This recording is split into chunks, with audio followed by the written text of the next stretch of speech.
We've got a special guest tonight. We've got three people on the panel here. We haven't done a guest yet, so we probably should just apologize up front, Ken, and say we're sorry if we screwed this up. We are excited to have you. We'd always said all along, Ken, that we would at the right time have a guest on, and our whole genesis of this is just to have a respectful conversation. We believe that there's a reason Joe Rogan's popular because he sits down and has respectful conversations, and it's what we've tried to do. Randy and I have been friends for approaching 5 years now. We've got different views of the world. We share a lot of common interest and believe a lot of the same things, but there are some things that we don't see eye to eye on, but that's where we've had a lot of fun, and that's the 85-15 podcast comes from. We agree on about 85% of things, 15% we don't, and we have a lot of respectful conversations on the 15, and have looked forward to the point where we could have a guest where we could do the same thing, and that's what we want to do with you is, I'm inquisitive, Randy's inquisitive, we like to learn. Probably the biggest thing for me on this podcast, and I think Randy's smarter than I am, but I've learned a lot. A lot of things I thought I knew some things about, but we force ourselves to do some research. So again, it's a pleasure to have an expert in a field to learn from. So, Well, thanks for having me. I mean, I agree with you on the respectful conversations. I love it. In fact, there was a period of time where I was looking for, people that disagreed with me to go talk to. And when you have a respectful conversation, you challenge each other. But when the other side turns off their listening ability and just goes into racial comments and accuse you of all kinds of things that, to me, just kind of shows they don't have a response on the merits. So they have to resort to toxic language. It's not really even fun. yeah, not fun and not helpful. And we need less division and more conversation. And I believe conversation is one of the things Randy and I have been challenged from people who have listened is like, you guys agree on too much. Well, but what's funny is a lot of that's because some of the things that Randy and I historically had not agreed upon, when we were able to sit down for an hour and a half and talk through it in a respectful, longer form, we found out we had more common ground than not. So Seems like there was an I'm gonna article over the weekend on the 4th asking that question. Are Americans, are we really as divided as everyone makes it seem, or is there more that we all agree on than we realize? And I really think, the World Cup has really shown and highlighted that there's a lot of good about our country, and that a lot of the I guess throwing gasoline on an open fire is really just politics trying to divide us so that someone can win one more election. And there is so much more that brings us together than takes us apart. Yeah, I've joked about the great philosopher Charles Barkley. He said not long ago, it was a few years ago, that he believes that most rich people and poor people are good people who would get along if they sat down and talked. Same thing with blacks and whites. And he went that, but we allow the media and politicians to divide us. As a result of the World Cup, people have discovered Buc-ee's, and I've just macaroni and cheese with brisket in it or chopping it. And I was like, would have never dreamed I would love something as silly as that, but it's my favorite thing at Buc-ee's right now. Randy and I have talked about that. The World Cup, I think our media lied to the world. They lied to us. And it's been funny to hear people from all over the world say, your media lied to us. They owe you an apology and they owe us an apology. They love the people. Our stadiums are nicer than their stadiums. It's been very intriguing listening. Buc-ee's has been hilarious because I don't really understand Buc-ee's a lot, but it's been, I wish a lot of people would look at what other people think of our country after visiting here. And our country is simply just a collection of the people. There's a lot of really good people here who share, I believe that like the 80% of the middle of the people, kind of moderate centrists would agree on most things, safe cities, a lot of those. So that's a good segue. I'm going to kick us off with a little bit of an opening, a little bit of an intro, Ken, and then I want to kind of thought-provoking question. I'll turn it over to you. So we are diving into a topic tonight. It is becoming and has been, but it's becoming an even more increasingly hot topic around no cash bail, electronic monitoring, and whether the current kind of pretrial system we got is the right balance between protecting individual liberties and public safety, especially when you look at violent crimes. We've got a couple of specific instances I know we want to talk about, but a couple of those high profile cases have brought it back to the forefront. There was one in Chicago, I know that came up that we'll talk about, where a guy was accused of murdering his pregnant wife, was put on electronic monitoring device, was waiting trial, shockingly cut the monitoring device off, fled the country 60 hours later, was found in Italy. And there's a lot of things to look at what went wrong there and what could have gone right. So I think we can dive into that. First off, though, I want to give a little bit of an introduction to you. And again, thank you for joining us. We're really excited about having you on tonight. So our guest, Ken Good. Ken has spent more than three decades practicing law in Texas. Earned his law degree from Texas Tech. I know Randy likes that. I still think that's the common connection of how we ended up here to Texas Tech. I'm outnumbered as a Longhorn fan who grew up in Alabama. Don't hold that against me, though. So Ken's argued cases before the Supreme Court of Texas, the Texas Court of Criminal Appeals, and the United States Court of Appeals for the Fifth Circuit. Also serves on the board of directors for the Professional Bondsmen of Texas, is the author of Goods on Bail, a widely used practice guide for professionals, and has written extensively on bail reform and what effective reform should actually look like. Again, Ken, we really appreciate you taking time to join us. We're excited about this. Before we go into, the deeper part of the topics, just to give people a little bit of flavor of who you are, would love people to get to know you. So a couple just questions off the top. If you would, tell us a little bit about your background, what led you to practicing law, and ultimately the specialization in kind of bail and pretrial and some of the things you've spent your career on. Well, that's a good question. What led me to go to law school? Well, my parents were public school teachers. My grandfather, my mom's dad, was a sharecropper. So I think you learn really good blue collar values from people like that because they teach you the value of working hard and you're not afraid to work hard. So, but I grew up in a time where my parents taught me and my brother we would go to college when we finished high school, and they taught my sisters that you would get married and then after you have kids you'll go to college, and that's essentially what happened. But this sounds really stupid, but I'm going to say it anyway. My mother and I used to stay up late at night watching Perry Mason. Sunday night they would have the news, and then at 10:30 to 10:35 they'd have Sports Extra, and then starting at 10:35 they'd have Perry Mason. And my mom and I would stay up late every Sunday night and we would watch Perry Mason. And so I had a very unrealistic view of law, but I wanted to go to become an attorney because of Perry Mason, because, every week there was a Perry Mason moment, and I probably had one or two Perry Mason moments in my entire career, but I've actually had one or two. But then I went to law school, and my parents were public school teachers, and I thought, well, I'll just be an attorney that practiced school law, which I don't even know what that is anymore. But I got a job, and that took me to Tyler, and I practiced law representing doctors in hospitals. I started doing appellate law, and then through my appellate law, I got kind of guided into representing bondsmen and their problems, and that has developed into its own little practice. I was asked to go to a hearing on a federal court case on bail, and I went to it, and I was very upset with the judge. I thought she was going in the wrong direction. She was interpreting the law incorrectly, and nobody was telling her our side of the story. So I decided we had to become experts in this area of the law, because if we didn't, nobody else would. And I think I was proven right about that judge. She's been, reversed 7, 8, or 9 times on that one case. And so I think I've been proven correctly, and I've written a lot of articles about it to highlight that I thought she was wrong and that she turned out to be wrong, or the Court of Appeals agreed with me and disagreed with her.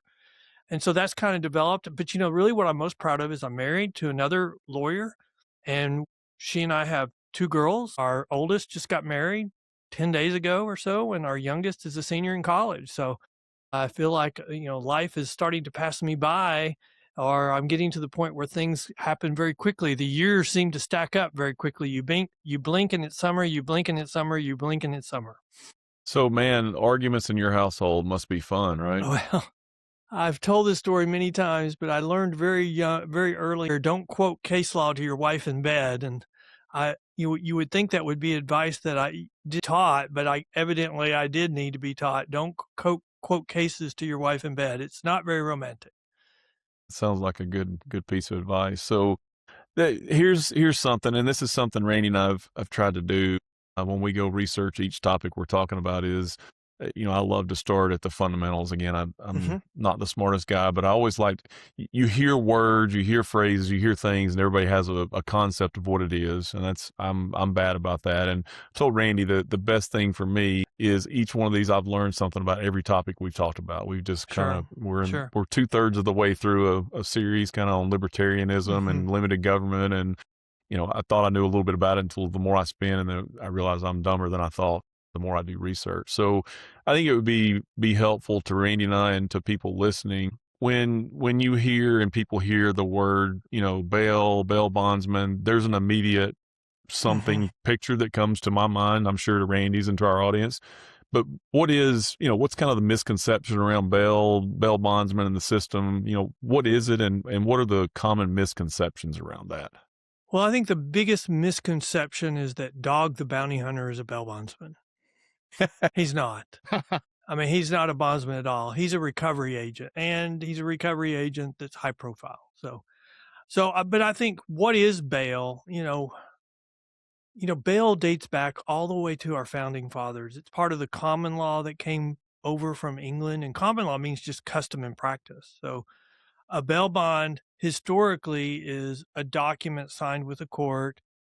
There's a principal, which is the defendant who's been accused of a crime, and there's one or more sureties, and they're promising that the defendant will show up for court. So this doesn't have anything to do about guilt or innocence. You've been accused of a crime, and what assurance are you giving the court that you'll return? And the private surety, private bail industry, they're guaranteeing your appearance, and if you don't appear, whatever the face amount of the bond is going to have to be paid to the county.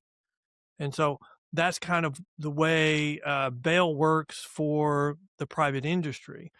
The problem with all this bail reform is that we're trying experiments that are failing dramatically.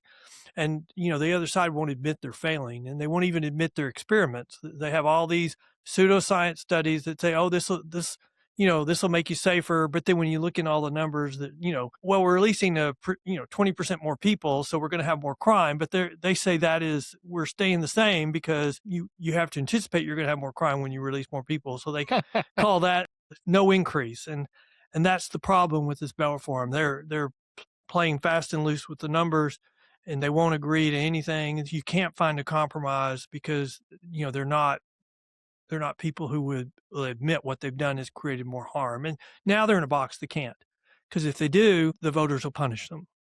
Yeah, I've got a pretty sinister theory that I'll say for a little later, but I'll hit it eventually. That I believe some of it may be intentional by some people, but we'll get to the end of that. I want to hear the more academic version of all of it before I. I just wanted to say the idea of no cash bail. I didn't realize that, at least in certain states, that was almost the regular rule of thumb that was implemented. I know that in Texas there is not as much of that, but I know that in Chicago, for example, I think I read that Mm-hmm. in Illinois, like almost 90%.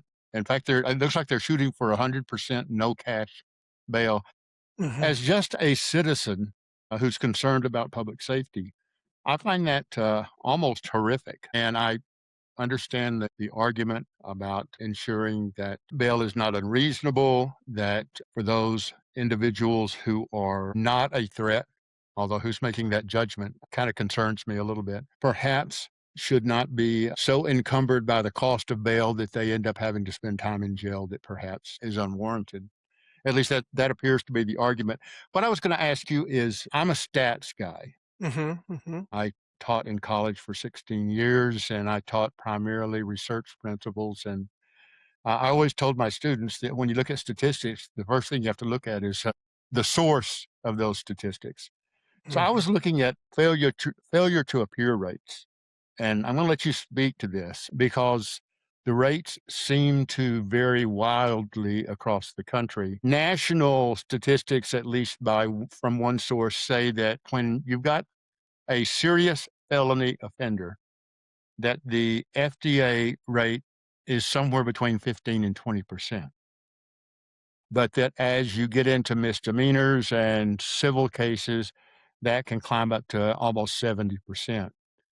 And what I found interesting is that New York did a study, and they claim that their FTA rate is about 17% across Mhm. the state, while Texas shows a rate of about 67, 68%. Where's the truth in this? That is such a good question. Here's the best example I can give you. Harris County, Houston, Texas did a consent decree, which is just a settlement blanketed into a federal court order so that they could make it sound like it was more authoritative.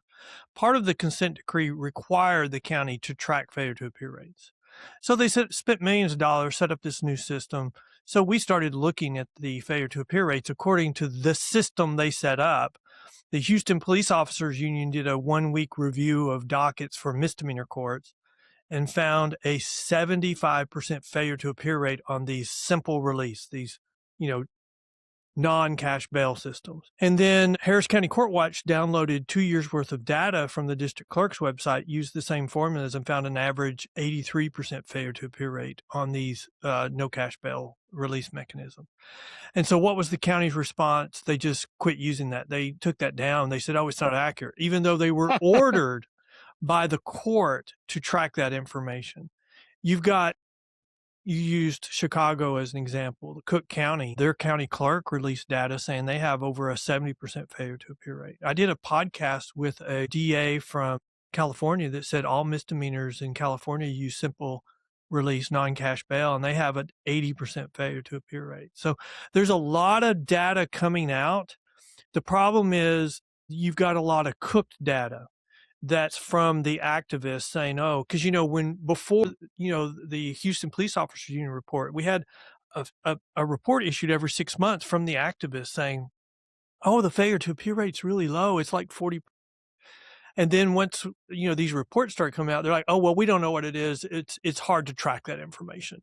I'm like, well, it's not hard to track it with the data, the website you set up. You're just now saying, oh, the numbers are so bad.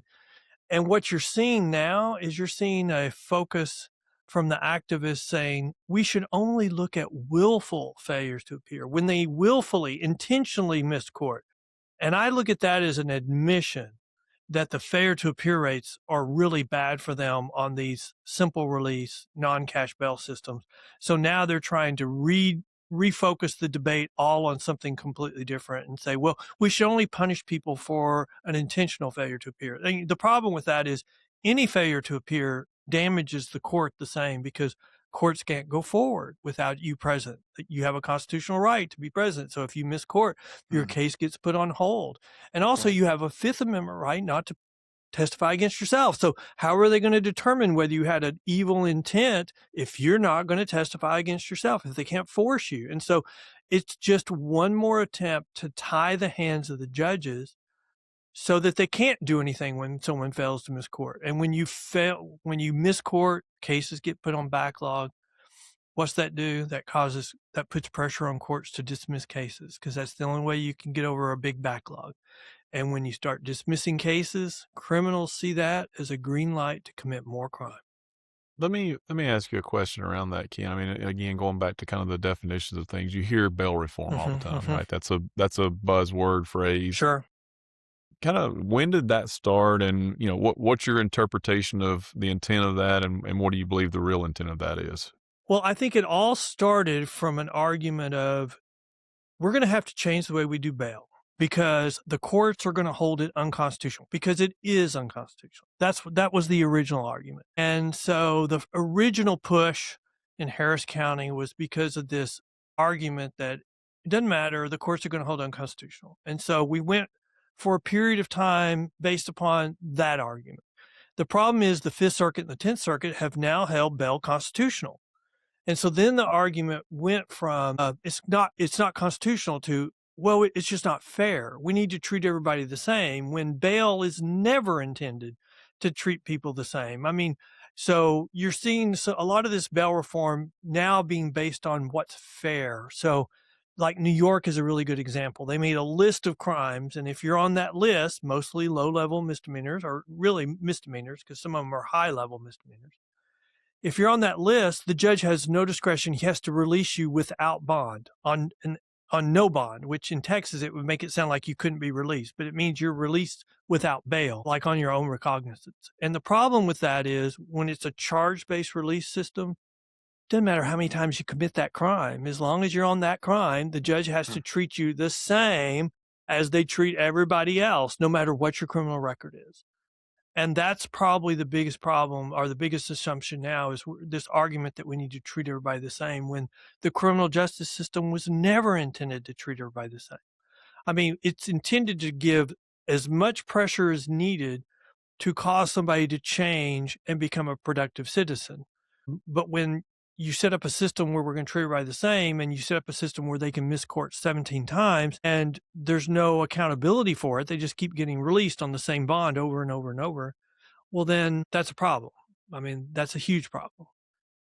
It doesn't work. Yeah, one of the things Randy and I've talked about before is when a lot of times, like Department of Education, the last thing they're really focused on is education. So a lot of times when you use a term, that term is used as a distraction away from the real thing. My novice opinion, I don't believe bail reform is really set out to reform bail. I agree with that. And, you may think bail needs reform. I'm curious No. if you do, but if so, is there a way to do it to accomplish what's being done? But the problem is, personally don't believe that's what they're doing. When you have activists or people advocating for something, you try to find a compromise. The problem we have right now with the activists, when they were going for the DAs and soft on crime DAs, and they were pushing through reform, they were having a big impact on crime, and it was negative.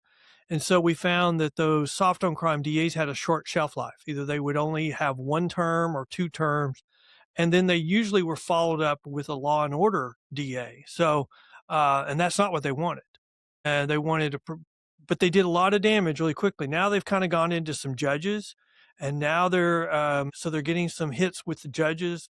Because I had a sheriff tell me one time, I went to the court because I did not want this defendant released, and the judge called me up and said, my party wants these people released, so I've got to release them. So it's all about politics. And then I think another argument that you hear, which is very political, is that, we have a systemic racist system, which I completely disagree with. I mean, they're like, well, we have too many, of one minority group in jail. Well, there's a reason for that. There's too many studies that show we have a lot more crime being committed by one minority group. And I mean, there's scientific studies that explain that. In Minnesota, the police followed the crime all the way down to who reported it. And the people reporting the crime were of the same racial group as the ones that were being arrested. And that racial group committed 10 to 1 more crime than others. But once they got into the criminal justice system in Minnesota, suddenly that racial group got better treatment than the others. And so, first of all, if they're getting better treatment once they get in the system, we don't have a systemically racial system. And second of all, if they're committing 10 to 1 more crime than other racial groups, which there's a bit long explanation for that. And the biggest explanation is, for a long time in our history, we didn't care. As long as they committed only crime in their racial group, we didn't go after them. And so they have generations where they found that if they committed crime in their racial group, then they could get away with it. Well, we got to the point where now we care. And so now that we care, then they have to change their actions, or there's consequences for it. Now we're having this whole debate about race, and it's really, I mean, if you think about it and you look at our history, when they say we have too many of one race in jail, we're saying that racial group, the demographic as a whole, cannot have public safety, because we predominantly, commit crime within our racial groups. I mean, there's 50% of all murder victims in the United States are young Black males, and by and large, the people committing those crimes are also young Black males. So if we're siding with the young Black male murderer over the young Black male decedent, then we can't have public safety. Am I going too far to say that I don't believe there should be no cash bail under any circumstances? You are going too far. Is that going too far? And the only reason I ask that is I've seen some of the arguments that, especially on civil cases and things like that, that a lot of times it's a person did not appear because they forgot the court date. Well, if I forgot that the speed limit is 30 miles per hour in the school zone and I get pulled over, I don't get to use that as an excuse. I still get a ticket. I still have to be fined. So, what are the instances in which you feel that no cash bail is justifiable and that we're handling it correctly? Okay, so if I was a judge, I would be very close to you because all the studies are now showing that someone who is released on cashless bail can get themselves in a lot worse position. There's a study from Yolo County that says two people exactly the same, one released on no cash bail, other released on a private surety bond. The no cash bail person had a 200% greater chance of committing a new violent offense in the next 18 months.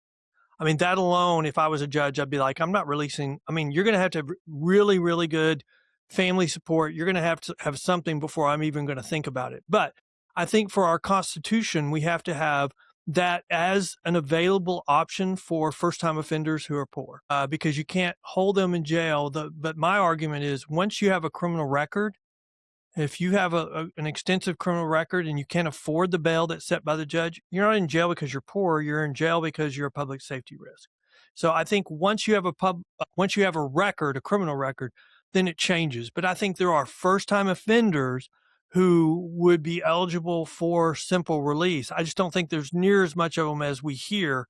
And also, even if I was a judge, I would be very sparingly allowing them to be released on that because I mean, when the private industry has less than a 10% failure to appear rate, simple release has at least a 50% failure to appear rate. Harris County, 70, 80%.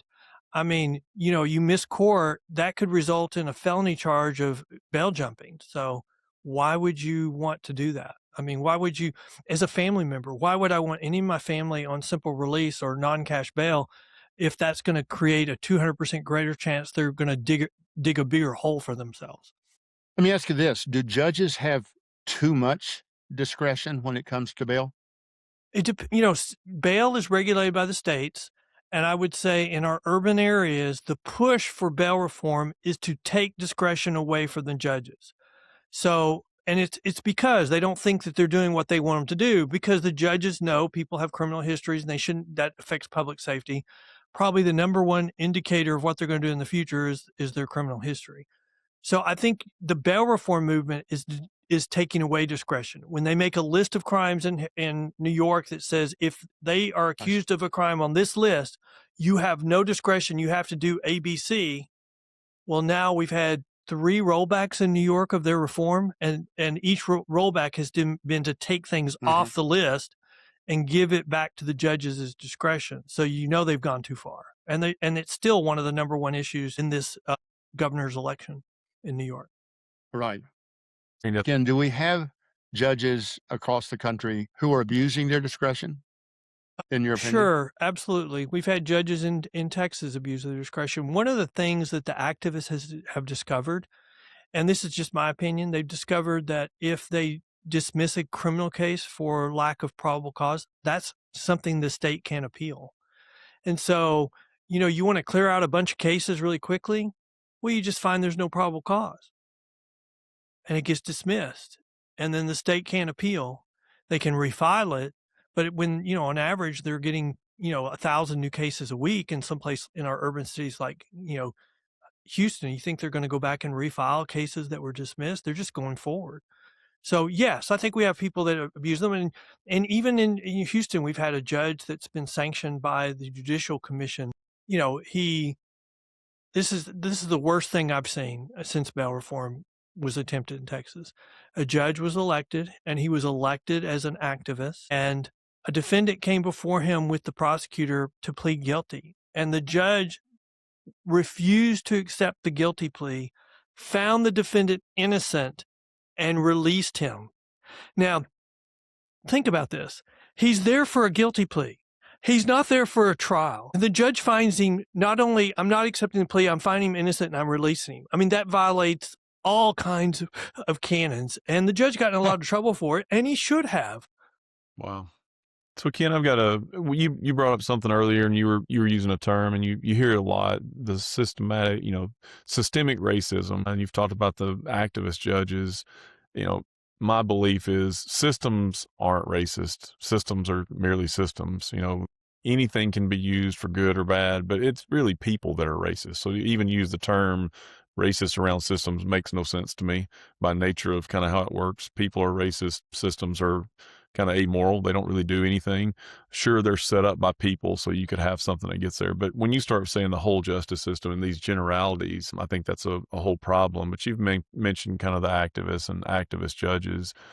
So, in your opinion, is this sure? I'm sure there are some people who are genuinely trying to do bail reform for the legitimate, correct reasons, but it sure seems like in a lot of these places, it's a lot of Soros, funded DAs and other things that we're getting to where the activist judges and activist people that are participating in the name of bail reform because it's racist or whatever, it doesn't feel like it's for the sake of bail reform. I mean, what are your thoughts on that? I mean, you said we do need bail reform in some areas, but it feels like they're using something that may need some tweaking as an end to do something bigger. What are your thoughts around that?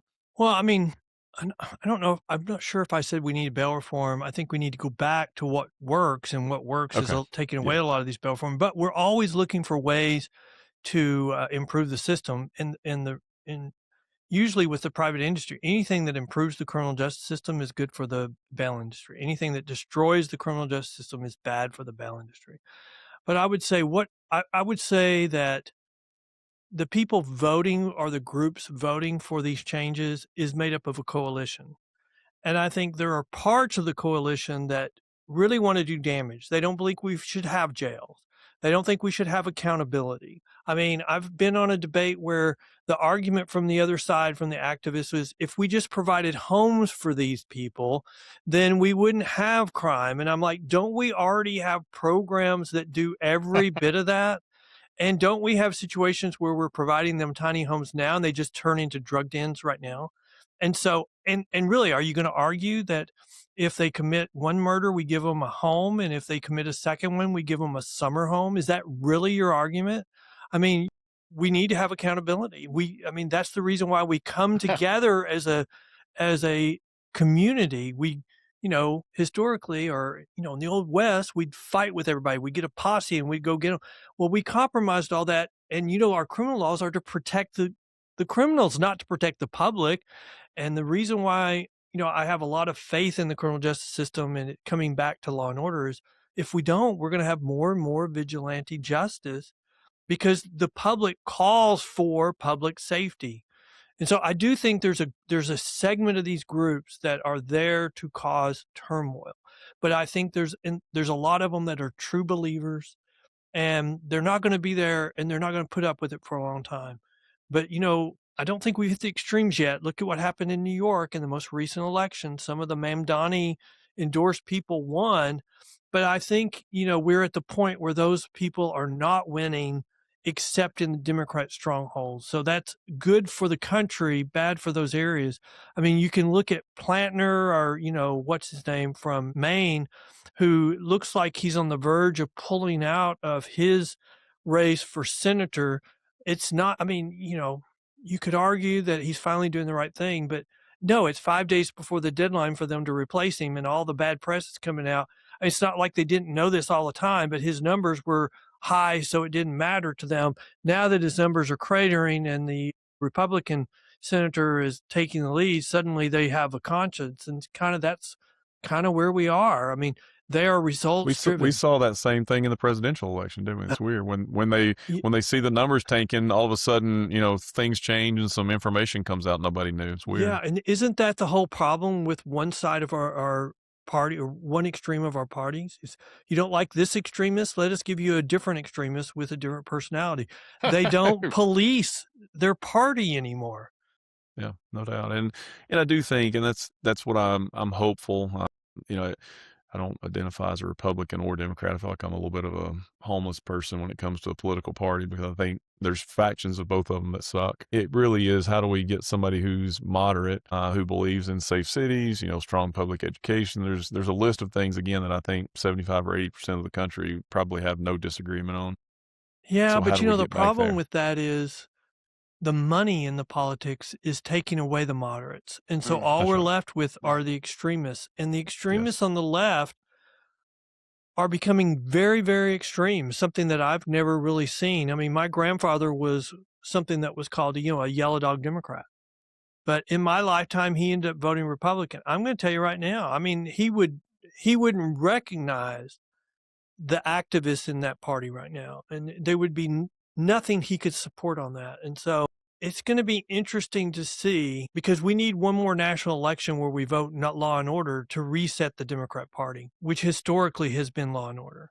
But without that, at least one more election, national election where they lose on that issue, they're not going to reset. There's too much money today, too much money Yeah, in and extremism. I think that's, it's what you said is intriguing. The parties have flipped on a lot of different things, and it's intriguing. But I think that's where you're seeing, and one thing that gives me a little bit of hope, again, Bill Maher, Joe Rogan, Elon Musk, Jeff Bezos, none of those guys, what's his name? Mark Andreessen. I mean, he was a big Hillary Clinton supporter who, changed because of reality, but those guys didn't all move right and become super Yeah. conservative. The party, and Elon had a nice little cartoonish graph of, they've been here and the left went left, and it kind of left That's a them. great point. That's a great point, because, I look at Texas. Texas has always been a conservative state. Even when the Democrats ran Texas, Texas was a conservative state. The problem with, the party is it no longer had room for conservatives in it. And right now you could make the argument that the party no longer has room for moderates in it. And if you don't agree to these 1, 2, 3, 4 things, Right. pretty soon there's no room in the party for them. I mean, look at Schumer's chances at getting reelected. I mean, that's not because he's done Right. anything. It's that he doesn't fit the 1, 2, 3, 4 things of the extremists. And those are the people running the party right now. And they are the ones that have Bezos money and stuff like that. So as long as they have that money, until they police themselves, it is a smaller and smaller and smaller tent, and they're chasing everybody else off.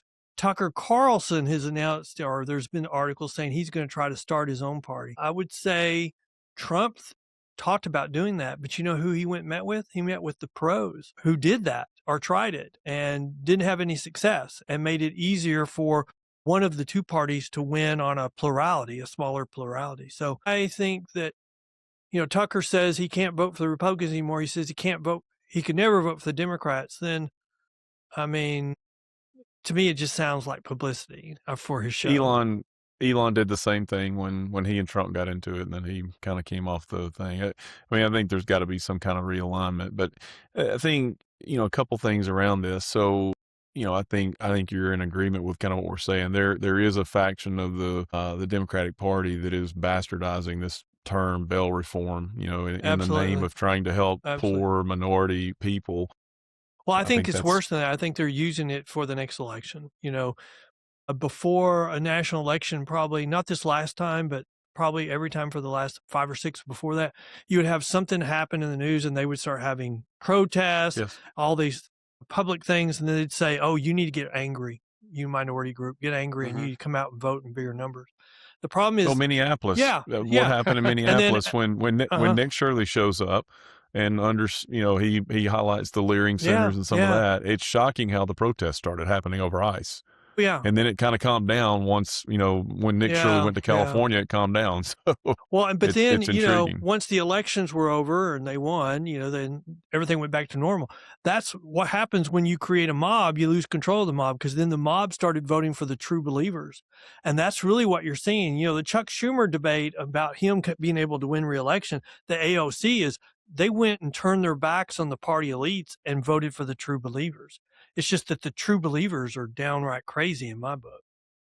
So I got a question around compromise. And again, kind of what we try to do is there a compromise with what they're trying to say is bail reform? We talk about overcrowded jails, some of the things, because there is a balance between liberty, public safety. What is that? In the Chicago case we talked about, the guy cut his ankle bracelet off, and it took him 60 hours to figure it out. Randy's done some research. I was talking to a guy at work that he does a lot of AI stuff, and he's done some data center monitoring for similar things such as ankle bracelets. Is there any, to me, violent criminals, if you're suspected of murder, you shouldn't even be in the discussion. But is there a world where there could be a compromise to say if there was a legitimate discussion going on, and we assume it's not activist, but if there really was, hey, we're trying to get people out of jail, that are nonviolent, is there a world where that could exist? You know, The technology work, or what are your thoughts on that? I think the little known theory, or the little known the secret that people don't realize is it's more expensive to be on a GPS monitor than it is to have a private bail bond. I mean, that's expensive. And, you know, we have groups or companies that monitor the GPS, but it's like the guy that you just talked about. I don't think it's Chicago. I think it's Houston. But, if you wait till 5:30 on a Friday and cut off your monitor, you've got a 3-day head start. And what if Friday's a holiday? Then you can start Thursday at 5:30 because, the GPS monitoring company is going to send their email notification, but there's nobody at the court that's going to see it until the next business day. And so this guy cuts off his monitor 5:30 on a Friday, and then he ends up traveling from Houston to Canada. And in the meantime, he picks up a fake passport, and then, he's grown out his hair and his beard for 8 months. So, something's up. And then he's in Canada, he flies to Italy. And then when he lands in Italy, they discover that he's flying on a fake passport, and that's how they get him. And he's now in Italy claiming asylum because he says they want to give him the death penalty because he killed his wife, and I think his pregnant wife, and so his unborn child. It was Houston. You're right. We've been going back and forth, Chicago, Houston, but yeah, it was. That's well. I think there's another example from Chicago where a guy, kills. He was out on a simple release, and he ended up killing a police officer. So, I mean, we have examples from both places, and so I don't think that the GPS is a really good remedy. It's not foolproof. And people say, well, if you highlight that, aren't you just telling criminals what to do? You really think a criminal can't figure out that the court's not in session on the weekend, and that if there's a long weekend, you think they can't figure that out? I'm sorry. I think they can figure that out pretty quickly. This guy was pretty smart. Well, it turns out somebody who's willing to kill somebody and suspected people of murder, they don't really care a whole lot about laws. Turns out it's weird, and ankle monitors and all that. So they've already made a decision that that's not going to be a big deterrent to them. Well, but okay, so let me make this on the activist side. They're saying we should release everybody, and the public won't stand for that because that crime increases. But on the far right, they're saying let's hold everybody, all violent offenders, or these crimes are going to hold them until trial. The problem with that is the public is not going to pay for that. So you got to find a compromise. And really, honest to God, the compromise is relying more on the private industry, but putting strong accountability with it. So you had your chance. You had your chance and you screwed it up. So now you're going to go to jail. And if we would do that, the people in jail would go up, but then it would go down as criminal defendants change their conduct. Yes, sir. Yeah, I was just going to ask you, once again, statistics, you never know what to believe. If you can believe some of what is out there, it would appear that the electronic monitoring systems are simply an abject failure, that 80% of the alerts that are received are false alerts, that it creates what some have referred to as alert fatigue. So you've got people who are monitoring this that are not monitoring it with the level of seriousness that they should, simply because they are fatigued by the number of false positives. There are stories anyway about some folks turning off the real-time alerts because they're just so overwhelmed. Is that true? And is there room for the private sector to improve the quality and the veracity of the alerts that we're getting with the electronic monitoring? Well, I think we have. Or do we scrap the whole system?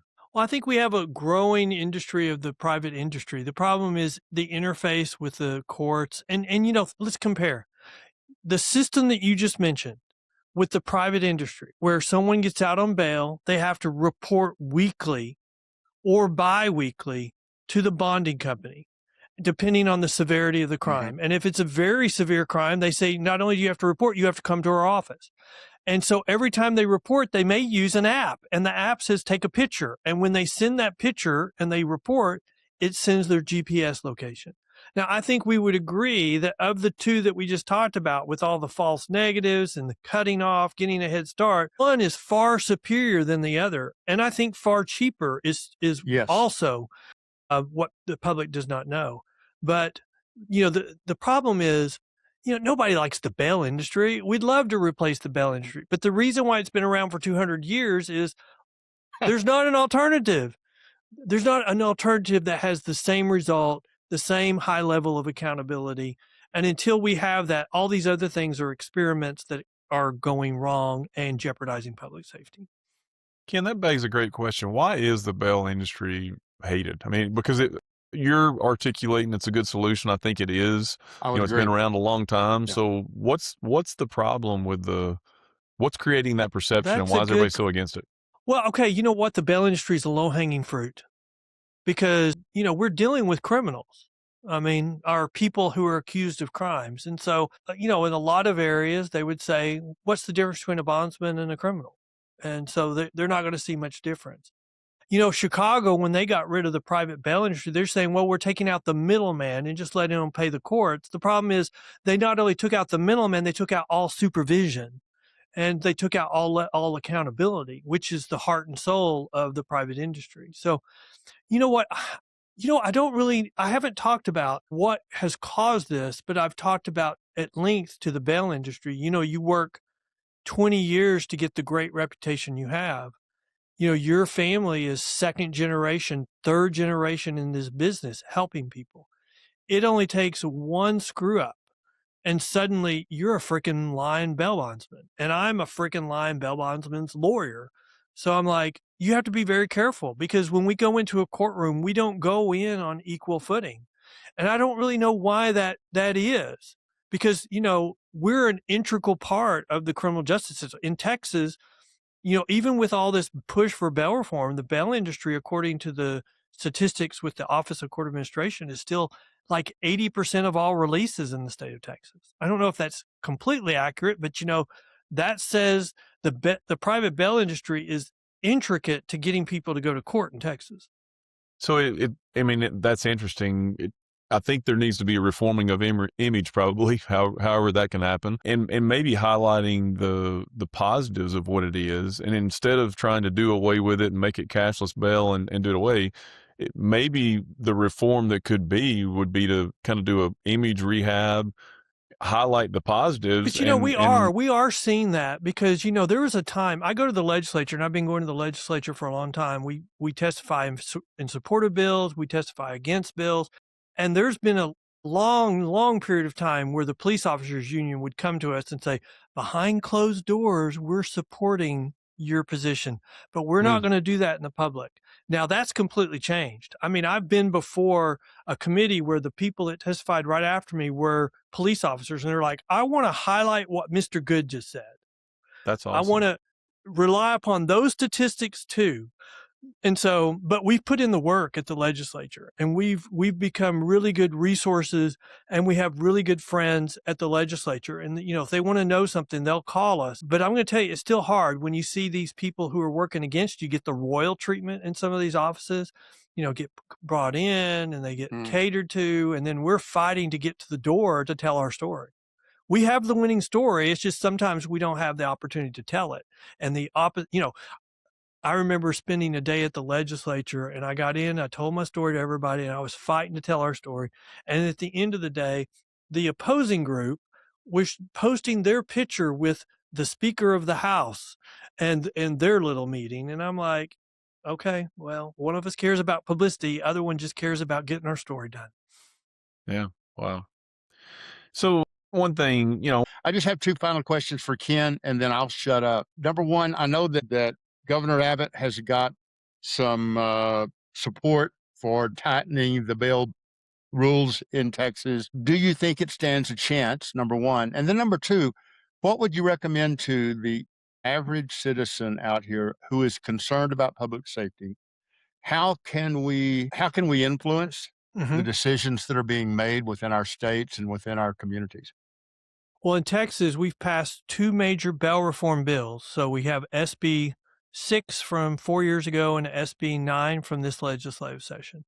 And both of them are to strengthen the criminal justice system and the bail industry, not weaken it. So Texas has really gone has done a good job on strengthening the criminal justice system. Okay. They also passed a constitutional amendment this session that the voters adopted, which said if you're accused of one of 9 offenses, the DA can ask that you be held without bail. And so we have 9 offenses where the judge can deny bail.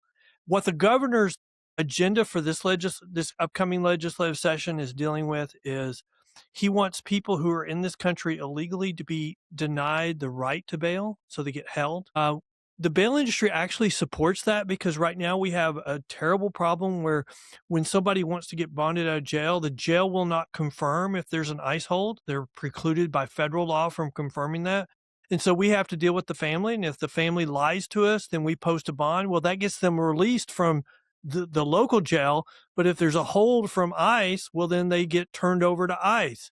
And then they get deported. And in that situation, the bail industry owes 100% of that bond in a lot of counties. And so we don't usually like to charge 10% to then turn around and pay 100%. And so that would fix that. But they brought that up this last legislative session. It wasn't even close to passing. I don't think, if the Democrats gain a couple of seats in the House, it'll be even further away. That's one of those litmus tests from the far left. If you vote for this, we'll put up somebody to run against you. So that'll be hard to pass in Texas. But other than that, the governor's been bowling strikes on strengthening the criminal justice system in Texas. Good. Yeah, good stuff, Ken. And one thing I want to make sure is that, we always like to end with kind of a solution. We always present problems. That's how we start. We kind of end with a solution. So I want to make sure before we do wrap that you feel like you've had a chance to articulate what you think the solution is. I love Randy's question of, how can we. Yeah. I think too many people get wrapped up in national politics and worry about who the president is, but not many of us actually get involved in local things and how we can be part of the solution. And most people don't know who their city councilman is. So would love to know, what's your solution? How do we make sure we're supporting the right solution, and then make sure you have a chance to say just anything you want to say. Sure. Make sure you get the message out. Well, I think on the part of how do we get involved, there was a group in this last national election that ran some really effective ads in our urban areas and, showing the atrocities of crime. And they just ended with vote Republican judges. And in Houston, every judge that had an opponent and the opponent was Republican got defeated, even on civil courts, family courts, JP courts. And so that was very effective. But they also ran it in Bexar County, and Bexar County didn't have any contested elections. Nobody was running against the Democrats because they always win. So it was wasted money there. So I think the first thing you can do is vote law and order. And if someone is hedging on whether they're law and order, they're not law and order. Period. In this time period, because we're now entering a period where people will hide that they're soft on crime. They'll deny it because they know they can't say they are. And so it's going to be harder. The solution, look, there's a case that I think points directly to what the solution is, and it's called Sanchez versus Alabama. And it's a situation where the activists went in and sued, and this little old county had to live under release everybody. You can't hold anyone injunction for 4 years, felonies and misdemeanors. Over time, crime started to increase. And the sheriff was just a retired Marine. And he's like, this isn't right. I'm not going to settle. We're just going to take it up and we're going to present our argument. And you know what? They won. It got reversed. And so it got reversed, sent back, and the sheriff said, we re-implemented our old rules. We re-implemented rules of accountability, and we told defendants, if you don't do what you're supposed to, there's consequences. And you know what? 6 months later, crime started going down. So I would say, what's the solution? We know how to fight crime. A lot of the remedies that these people are looking at are, we just want to decrease the number of people in jail. We don't want to reduce crime. Reducing the number of people in jail is a win, even if that increases crime. I mean, look at New York, behind closed doors. They knew, they were being told what we're asking you to do will increase crime. They didn't care because it was the politics. So I think we know how to fight crime. And, who said it? There was somebody, and I would like to give them credit for it. But we need to let good cops be good cops. It's the guy at the in charge of the FBI. We need to let good Cash cop, Patel. yeah, Cash Patel, let good cops do what good cops do, and we'll get a hold of this. Look at what the president did in Washington, D.C. Look at what he's done in numerous other cities where they've worked together. I mean, when they say we want to fight crime, crime comes down. And if I want to say anything else, I would say if people want more information about my organization or group, you can go to pbtx.com. We have a blog where we highlight important criminal justice stories, but we also have our own podcast. There's a link on the menu, but you can go directly to the Bail Post, thebailpost.com. All we do is talk about what criminal justice issues are. Some of it's Texas, but a lot of it's like nationwide. If you want to know what the New Jersey plan is and how it bankrupted the state and how they had to raise taxes twice to pay for it, you start to see why nobody else has followed the New Jersey plan. They just go with simple release with doing supervision because that's the cheapest option. And then it all kind of falls into place. No wonder crime's is going up. But I think you've strengthened a lot of what my beliefs are. So really appreciate the time.